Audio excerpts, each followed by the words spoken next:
الحمدللہ نحمدہ ونصلی علی رسولہ الکریم اما بعد فاعوذ باللہ من الشیطان الرجیم بسم اللہ الرحمن الرحیم وَأَتِمُّ الْحَجَّ وَالْعُمْرَةَ لِلَّهِ صدق اللہ العظیم۔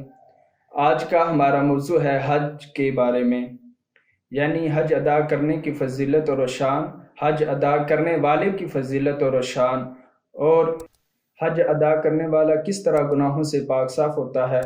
حج ادا کرنے والا اگر دوران حج انتقال کر جائے تو اس کے لیے اللہ تعالیٰ کیا کیا انعام ہے، یہ میں آپ کو قرآن و حدیث کی روشنی میں بتانا چاہوں گا۔ سب سے پہلے قرآن مجید کی آیت مبارکہ سے وَأَتِمُّ الْحَجَّ وَالْعُمْرَةَ لِلَّهِ، حج اور عمرہ ادا کرو اللہ تعالیٰ کے لیے۔ اب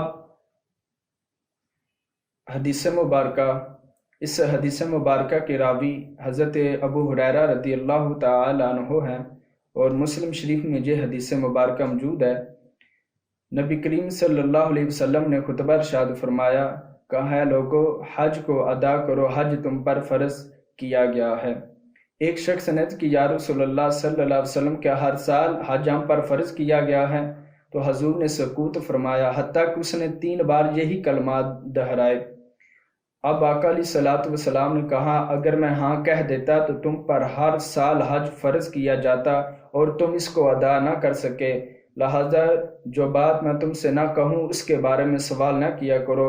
اگلے لوگ کثرت سوال اور انبیاء کرام کی مخالفت کی وجہ سے ہلاک ہوئے، اس لیے جس بات کا میں تمہیں حکم دوں وہ بات مان لیا کرو، اور جس بات کا میں حکم نہ دوں وہ بات چھوڑ دیا کرو۔ اب اس حدیث مبارکہ میں پتہ چلا حج ایک بار فرض کیا گیا ہے۔ اب وہ حدیث مبارکہ جس میں حج ادا کرنے والا کیسے گناہوں سے پاک صاف ہوتا ہے، اس حدیث مبارکہ کے راوی حضرت عبداللہ بن مسعود ہیں، اور جامع ترمذی میں یہ حدیث مبارکہ موجود ہے۔ حضرت عبداللہ بن مسعود رضی اللہ تعالی عنہ فرماتے ہیں کہ نبی کریم صلی اللہ علیہ وسلم نے فرمایا کہ حج کرنے والا گناہوں سے اس طرح پاک صاف ہوتا ہے اور اس شخص سے گناہ اس طرح دور ہو جاتے ہیں جس طرح بھٹی سے لوہا، چاندی اور سونے کی میل دور ہو جاتی ہے۔ ایک اور حدیث مبارکہ میں نبی کریم صلی اللہ علیہ وسلم نے ارشاد فرمایا، اس حدیث مبارکہ کے راوی حضرت ابو ہریرہ ہیں، نبی کریم صلی اللہ علیہ وسلم نے ارشاد فرمایا، حج کرنے والا حاجی جب حج کرتا ہے تو اس کے گناہوں کو معاف کر دیا جاتا ہے، اور جس کے لیے وہ دعا کرتا ہے اللہ تعالیٰ اس کے بھی گناہوں کو معاف فرما دیتا ہے۔ ایک اور حدیث مبارکہ، اس حدیث مبارکہ کے راوی حضرت ام المومنین سیدہ ام سلمہ رضی اللہ تعالی عنہا ہے، اور سنن ابو داؤد میں یہ حدیث مبارکہ موجود ہے۔ آپ فرماتے ہیں، میں نے نبی کریم صلی اللہ علیہ وسلم سے فرماتے سنا، حضور نے فرمایا، جس نے مسجد اقصی سے مسجد حرام تک احرام باندھا، اللہ تعالیٰ اس سے اگلے اور پچھلے سب گناہوں کو معاف فرما دیتا ہے اور جنت میں داخل فرماتا ہے۔ اب وہ حدیث مبارکہ کہ حج کرنے والا کتنے لوگوں کی شفاعت کرے گا، اس حدیث مبارکہ کے راوی حضرت ابو موسیٰ رضی اللہ تعالی عنہ ہیں۔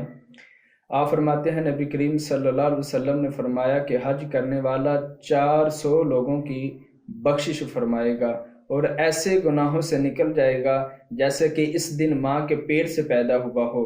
اب وہ حدیث مبارکہ جس میں حج کرنے والا دوران حج انتقال کر جائے تو اس کے لیے کیا انعام ہے، اس حدیث مبارکہ کے راوی ام المؤمنین سیدہ عائشہ صدیقہ رضی اللہ تعالی عنہا ہے۔ آپ فرماتے ہیں، نبی کریم صلی اللہ علیہ وسلم نے ارشاد فرمایا، حضور نے فرمایا، اگر کوئی حج کرنے والا دوران حج انتقال کر جائے تو اللہ تعالیٰ بغیر پیشی کے، بغیر حساب و کتاب میں اسے جنت میں داخل فرمائے گا، اور اسے کہا جائے گا کہ تو جنت میں داخل ہو جا۔ اللہ تعالیٰ ہمیں بھی حج کرنے کی سعادت نصیب عطا فرمائے، اور اللہ تعالیٰ ایسے انعامات اور ایسی ہماری بخشش، اللہ تعالیٰ ہماری بھی بخشش عطا فرمائے۔ اور اگلی ہماری ویڈیو میں حج کرنے کا طریقہ اور حج کو فرض کرنے والی چیزیں انشاءاللہ تعالیٰ ہم وہ آپ کو بتائیں گے۔ وآخر دعوانا الحمد للہ رب العالمین۔